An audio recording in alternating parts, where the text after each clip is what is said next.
Glória a Deus, glorificado e exaltado seja o nome de Jesus. Eu quero saudar os amados irmãos com a paz do Senhor, nossos internautas, amigos ouvintes da santa e bendita palavra do nosso Deus. Eu quero também vos saudar com a doce paz do Senhor Jesus. Estamos reunidos para mais uma escola bíblica online. Né? São 5 de abril de 2020. Estamos iniciando neste domingo a lição número 1 do segundo trimestre do nosso ano de 2020. As nossas revistas é da CPAD, Casa Publicadora das Assembleias de Deus.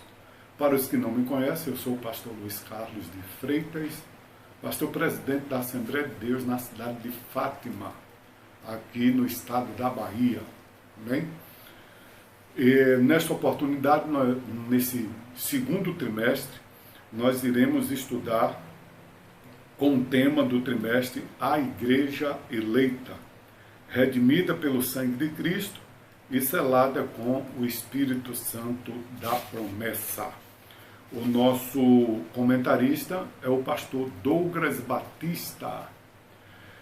Nós iremos estudar neste trimestre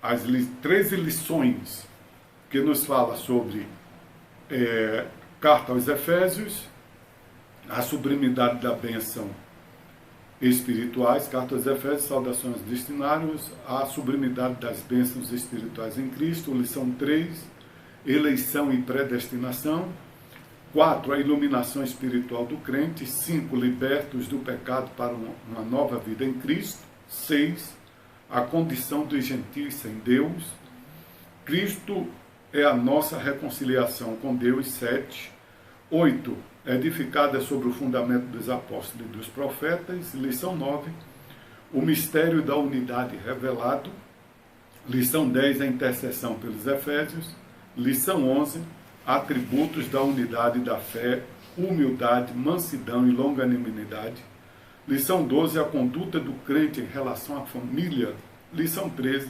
batalha espiritual e as armas do crente. Neste domingo, na nossa primeira lição, carta aos Efésios, saudação aos destinatários. Eu quero chamar a atenção de todos que é sobre o tema do nosso trimestre, a Igreja Eleita. Nós iremos estudar aqui na lição de número 3 sobre eleição e predestinação. Então, quem são os eleitos? O eleito é o conjunto. O eleito é o corpo de Cristo, que é a sua igreja. Na lição número 3, nós vamos detalhadamente falar sobre este assunto. Mas hoje o nosso assunto é a saudação aos destinatários, né? A saudação que o apóstolo Paulo fez aos destinatários da carta aos Efésios. Texto áureo.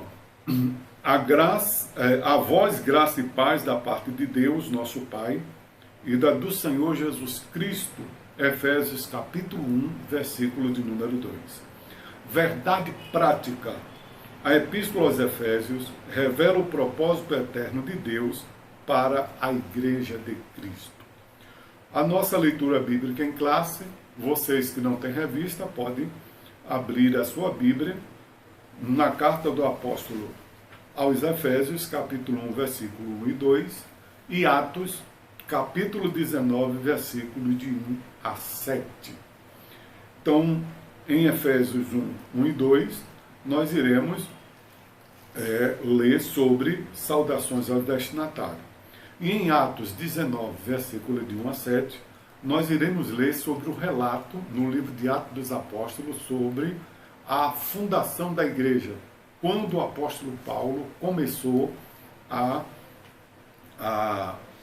exercer o seu ministério apostólico e assim fundando a igreja em Éfeso. Vamos lá, Efésios 1, a partir do versículo 1. Paulo, apóstolo de Jesus Cristo, pela vontade de Deus, aos santos que estão em Éfeso e fiéis em Cristo Jesus. A vós graça e paz da parte de Deus, nosso Pai, e da do Senhor Jesus Cristo. Atos 19, a partir do versículo 1. E sucedeu que, enquanto Apolo estava em Corinto, Paulo, tendo passado por todas as regiões superiores, chegou a Éfeso, e achando ali alguns discípulos, disse-lhes: recebestes vós já o Espírito Santo quando crestes? E eles disseram-lhe: nós nem ainda ouvimos que haja Espírito Santo. Perguntou-lhes então: em que sois batizados então? E eles disseram: no batismo de João. Mas Paulo disse: certamente João batizou com o batismo do arrependimento, dizendo ao povo que cresce no que após ele havia de vir, isto é, em Jesus Cristo. E os que ouviram foram batizados em nome do Senhor Jesus, e impondo-lhes Paulo as mãos, veio sobre eles o Espírito Santo, e falavam línguas e profetizavam. Estes eram ao todo uns 12 varões. Então, meus amados e queridos irmãos, aqui na leitura de Atos 19, versículo de 1 a 7, nós vemos o nascimento da igreja do Senhor Jesus em Éfeso, por intermédio do apóstolo Paulo, contanto que ele já achou crentes lá na cidade de Éfeso. Provavelmente foram frutos do dia de Pentecostes, porque em Atos capítulo 2 nos narra que estavam reunidos em Jerusalém pessoas de todas as nações daquela época, né? Partos, medos, elamitas, da Capadócia e etc. Então já havia crente lá. Porém, o apóstolo Paulo, ele fundou a igreja em Éfeso. E outra coisa importantíssima para nós falarmos, que a igreja de Éfeso, ela nasceu com o batismo com o Espírito Santo, com o movimento pentecostal que nós defendemos, que nós pregamos e vivemos hoje em dia, né? A igreja, a Assembleia de Deus e os demais movimentos, as demais igrejas pentecostais da nossa época. Vamos lá. Introdução. O pastor Douglas Batista, na introdução, ele nos diz o seguinte: a Epístola aos Efésios é denominada de a coroa dos escritos de Paulo e ainda de a rainha das epístolas. Nela o propósito eterno de Deus para a igreja está revelado por meio de Cristo Jesus. Nesta lição estudaremos os aspectos introdutórios e as principais abordagens doutrinárias da epístola. Ponto. Glorificado seja o nome do Senhor. Então, a carta do apóstolo Paulo aos Efésios é a primeira carta escrita na prisão. Glorificado e exaltado seja o nome do Senhor. Quais foram as cartas da prisão? Efésios, Colossenses, como eu tenho aqui no livro As Epístolas da Prisão, né? Um livro maravilhoso que eu indico para vocês, aqui, Epístolas da Prisão. Então aqui nós temos a carta aos Efésios, a Filipenses, temos Colossenses e Filemão. Essas foram as 4 cartas escritas na prisão. Que prisão foi essa? Na sua primeira prisão, na sua primeira viagem missionária, e na sua primeira viagem missionária, o apóstolo Paulo, ele retornando a Jerusalém, ele foi preso, como foi profetizado que ele haveria de ser preso, haveria de padecer. Então o apóstolo Paulo, ele foi preso, né, e foi conduzido a Roma. E sendo conduzido a Roma, ele ficou 2 anos preso, e lá na prisão ele escreveu essas cartas. E a primeira das cartas da prisão é a carta do apóstolo Paulo aos Efésios.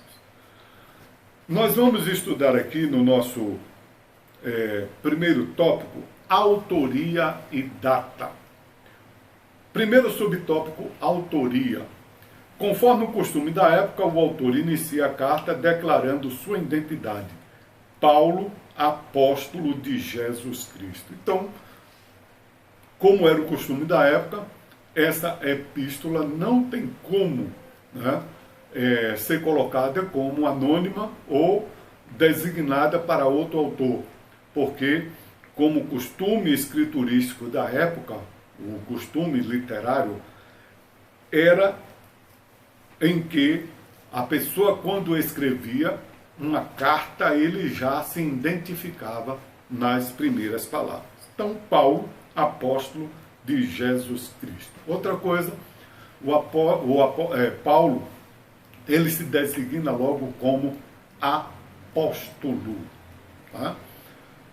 O apóstolo Paulo, ele foi o apóstolo dos gentios.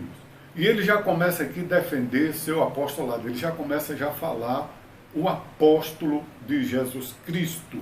Apóstolo, aquele que viveu com Cristo, aquele que aprendeu diretamente dele. O apóstolo Paulo, ele não viveu com Cristo, por isso ele se declara como um abortivo, mas ele teve um encontro com Cristo no caminho de Damasco, quando ia perseguir aos cristãos, e também teve um encontro com Cristo. Cristo manifesta-se para ele: Saulo, Saulo, por que me persegues? Né? Quem és tu, Senhor? Quem és tu? Eu sou Jesus Nazareno, a quem tu tanto persegues. E o apóstolo Paulo recebeu várias revelações diretamente de Deus. Então, o apóstolo Paulo, ele é o autor da epístola. Né? Aqui no segundo subtópico, a assinatura apostólica. Nas 13 cartas de sua autoria, o apóstolo se identifica como Paulo, nunca como Saulo, provavelmente por considerar o nome mais apropriado para evangelizar o mundo gentílico, conforme Romanos, capítulo 11, versículo 13. Outro detalhe relevante é a reivindicação de sua autoridade apostólica, com a ressalva pela vontade de Deus. No versículo 1 do primeiro capítulo, o apóstolo Paulo, ele faz essa ressalva: pela vontade de Deus. Isto é, não escolhido por homens. Gálatas capítulo 1, versículo 1. Aqui no segundo subtópico, a assinatura apostólica, nós vemos que o apóstolo Paulo, ele tinha 2 nomes: Saulo e Paulo. Saulo referindo-se à sua cidadania judaica, né? Referindo-se como judeu, e Saulo era um nome homenageando o rei Saul.